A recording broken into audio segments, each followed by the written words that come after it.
Tiniyak ng Department of Labor and Employment o DOLE ang pagbuo ng mas maraming trabaho para sa mga Pilipino. Iniyag ito ng DOLE matapos lumabas ang resulta ng survey ng social weather stations. Narito ang report ni Ria Fernandez.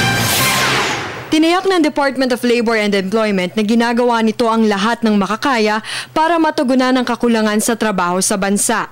Lumalabas kasi sa pinakahuling survey ng Social Weather Station na tumaas sa 27% ang joblessness rate sa bansa noong huling kapat ng taong 2014.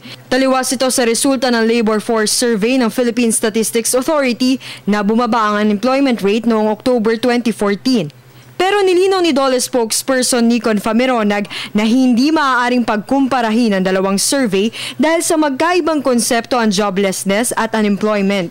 Magkaiba rin ang edad, bilang ng mga respondent, maging ang metodolohiyang ginamit. Ang job ay tumutukoy sa isang gawain na ginagawa ng isang tao, samantalang ang employment ay tumutukoy sa isang tao na may trabaho.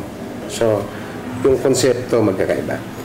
15 taong gulang ang mga individual na sinakop ng SWS survey.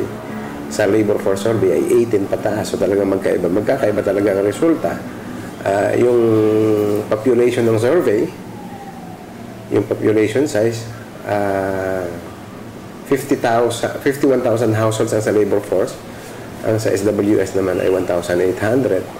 Ganun pa man, nagsisilbing gabay sa DOLE ang resulta ng SWS survey para mas lalo nilang pagandahin ang kanilang mga programa para sa mga manggagawa at naghahanap ng trabaho. Ilan sa mga aktibong programa ng kagawaran ng Career Guidance and Counseling, Training for Work Scholarship at Job Fair. Nakikipagtulungan din ng DOLE sa pambansang pamahalaan para makaakit ng mas maraming dayuhan na mamumuhunan sa bansa at lilikha ng mga trabaho. Hindi tinatantanan ng Department of Labor and Employment ang pagpapatupad ng mga employment facilitation programs dito. Kabilang ang pagtulong sa pambansang pamahalaan kung paano maisasaayos ang mga sistema, mga pulisiya at mga regulasyon upang ang mga namumuhunan, upang ang mga negosyante ay patuloy na mag-invest dito sa ating bansa. Para sa Telebisyon ng Bayan, Ria Fernandez.